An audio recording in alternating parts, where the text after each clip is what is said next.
Hello everyone. Welcome to today's story. What if the person you love most suddenly forgets you? Not because they choose to, but because fate decides for them. Alex was on the brink of proposing to Tuna, ready to change both their lives forever. But then, a single phone call tore him away, and tragedy struck. A devastating accident erased all of Tuna's memories, including every moment they had shared. When they meet again, will Tuna's heart still recognize Alex, or will he be nothing more than a stranger to her? Stay with us till the end to discover the heartbreaking truth. And don't forget to hit that subscribe button to help us reach 10,000 followers. Will Alex and Tuna's love survive, or is it lost forever? Let's find out together.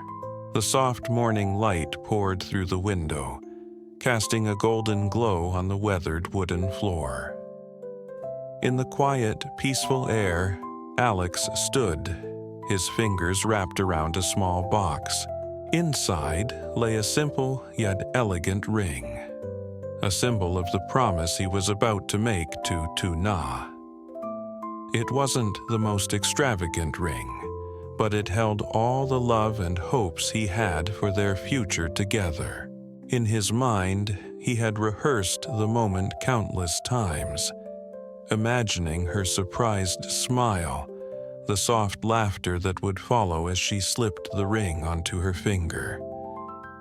His heart raced at the thought of her joy. He turned to the window, the countryside unfolding outside, peaceful and serene. The scent of damp earth mingled with the distant sound of chickens, the very essence of home. His eyes fell on the familiar dirt road stretching ahead, leading to the farm where Tuna lived. There, amid the quiet simplicity of life, she had always been the center of his world. He thought of her movements, graceful yet purposeful, as she worked in the garden.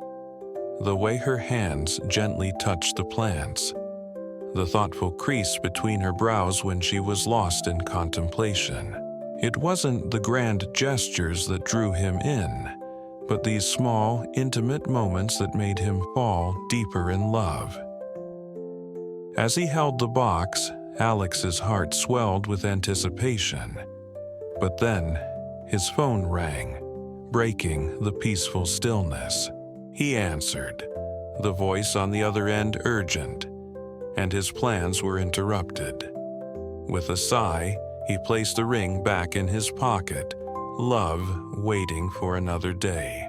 Little did he know that in this moment of delay, fate was about to turn their lives upside down. The day unfolded with a rare stillness, a heavy quiet that hung in the air like a secret. Tuna stepped outside, the warmth of the sun already spreading over the land.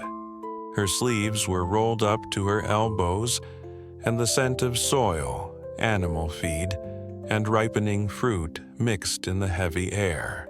She moved with practiced ease, feeding the chickens, checking the pig's trough, and leaning over the pond to watch the fish swim lazily beneath the water.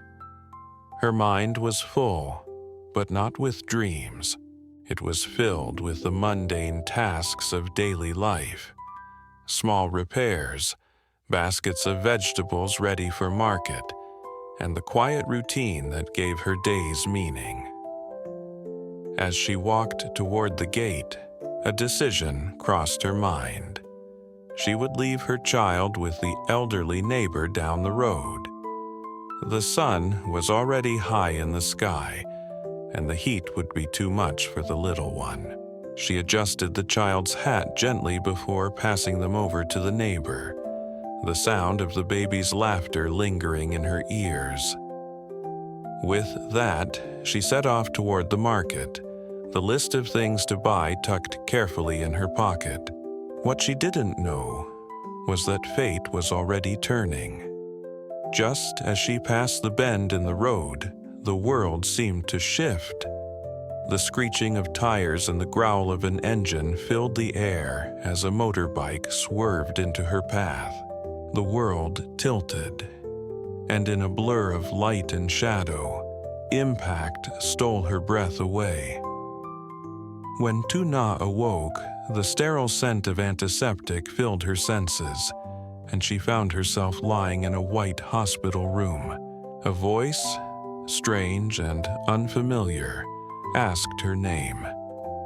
She searched her mind, but there was nothing, just an emptiness.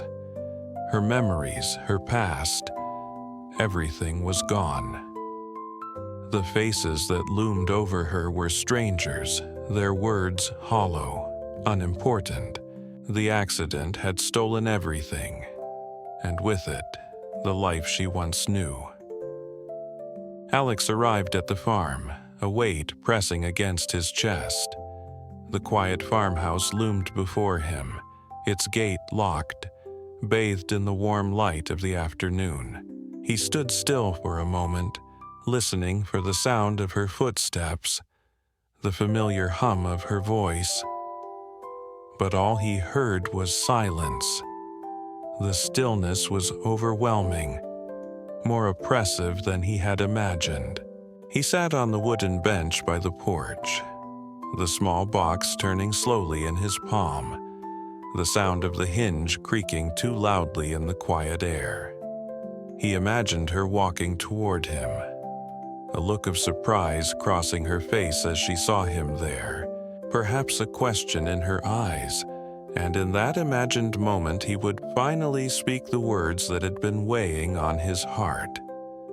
But his daydream was interrupted by the buzz of his phone.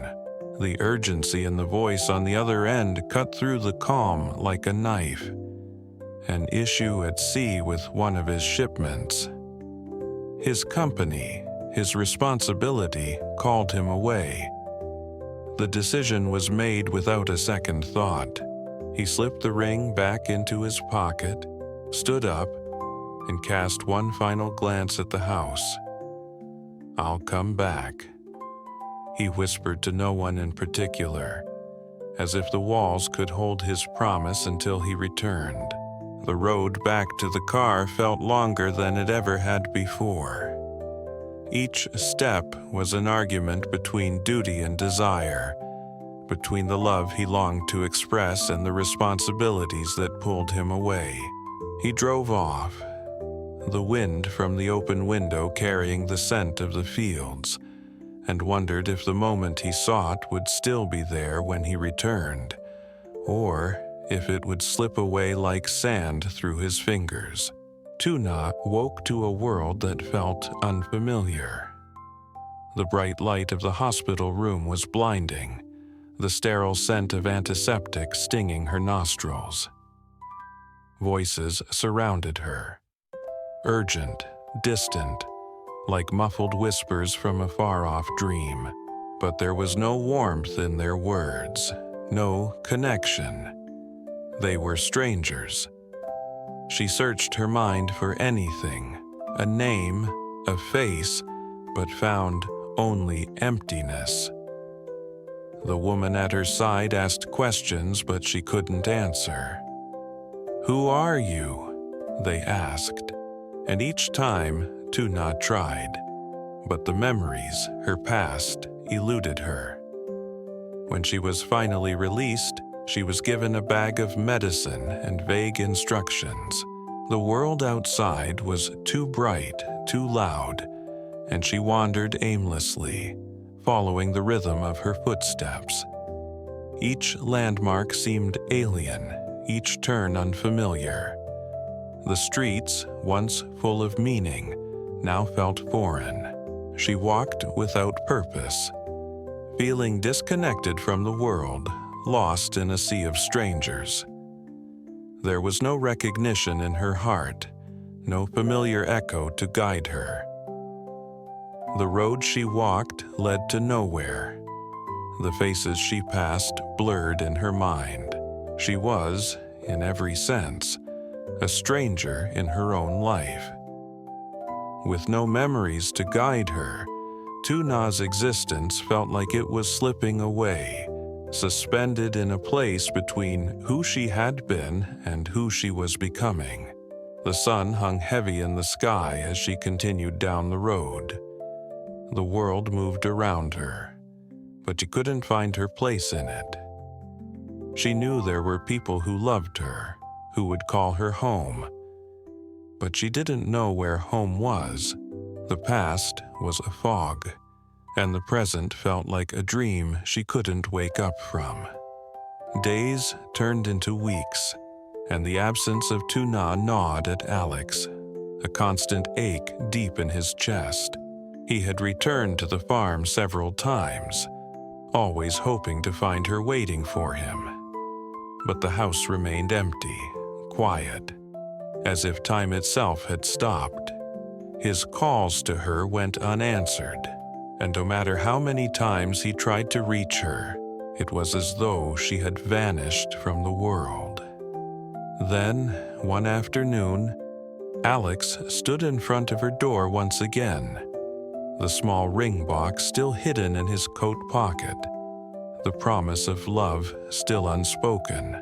He knocked, hoping for a miracle, but there was no answer. His heart sank, and he turned away, knowing that something had changed, something beyond his control. But in his desperation, Alex found a way back into her life, though it wasn't the way he had imagined. He learned from a local friend that Tuna was alive but didn't remember him or anyone from her past. The accident had taken more than just her memories. It had stolen the very essence of their connection. His heart ached at the thought. How could he rebuild something when there was nothing to start from? He stood outside the farmhouse, looking at the empty space where their memories had once bloomed, and felt the unbearable weight of the silence between them. No words could bridge the gap. No actions could restore what had been lost, and yet he couldn't bring himself to leave completely. "Maybe she'll remember one day," he whispered, the words fragile in the stillness. Tuna wandered through the narrow streets of the town, each step heavy, as though the world itself was pressing against her chest. She still couldn't remember the person she had once been, nor could she recall the people who had meant so much to her. Her life felt like a blank page, each moment filled with questions she couldn't answer. Despite the strange, unfamiliar world around her, there was something else. A quiet pull inside her to help those she came across. That's when she met Quinn. Quinn was frantic, a woman stumbling down the road, eyes wide with panic. "Help me! They're chasing me!" she gasped, her voice shaking with fear. Tuna, though confused and uncertain of why she felt compelled to act, instinctively reached out. Without thinking, she guided Quinn into the safety of a shadowed alleyway, hiding the both of them behind an old, rusted gate as their pursuers passed by. Tuna's heart raced, the anxiety in her chest mirroring Quinn's. For a moment, there was a quiet understanding between them, though neither spoke it aloud. They were both lost, in different ways, but both seeking a refuge from something they couldn't escape. As they walked together toward a small, rented room, Tuna could feel the weight of her own confusion pressing upon her, but at the same time, there was something oddly comforting about Quinn's presence. Quinn's life was filled with uncertainty, yet she had a resilience that Tuna found herself drawn to. Inside the small room, Tuna moved without thinking. her hands acting on instinct as she cleaned Quinn's scraped knee and set a pot of rice on the stove. The comforting rhythm of the task, the quiet hum of the small apartment, felt like a small oasis in the sea of unfamiliarity Tuna was drowning in. As the days passed, Alex found himself standing in the same spot again and again, staring at the farmhouse from a distance. The house that once felt like home, but now seemed like a distant memory. He had tried to move on, but the thought of Tuna, the love he had lost, kept him anchored in the past. Every time he saw someone else walk by or heard a sound that reminded him of her, his heart would ache. He had tried everything to get through to her, calling, writing, even visiting her at the hospital, but nothing seemed to reach her. It wasn't just that she didn't remember him, it was that she couldn't. She had built a new life, one where he didn't exist. And no matter how much he wanted to be a part of that world again, the space between them seemed to grow wider each day. Meanwhile, Tuna lived in a parallel existence. She was rebuilding herself, but in a world that didn't include the memories of the life she once had. She helped Quinn and found comfort in her company, but there was always something missing, a part of herself that she couldn't reclaim. She would sit by the window, staring out at the road, wondering if she was waiting for something or someone, but each day passed in silence. The road outside was empty, save for the occasional passing car, and yet, every time a figure approached, her heart would race, as if expecting someone to return. But no one did. The distance between her and Alex, though measured in miles, was also measured in memories. He was a ghost of her past, a love she could not remember. She wondered quietly if she had loved him, or if she had ever known love at all. But there was no answer, only the weight of silence, the lingering ache of something lost. Alex stood on his balcony, staring out over the port, his phone in his hand. He hesitated, his thumb brushing across her name in the contacts list. But something held him back, the painful reality of her absence too much to face. He knew that the love they had shared was slipping further away with each passing day. Could love survive when one person forgot it ever existed? Only time would tell.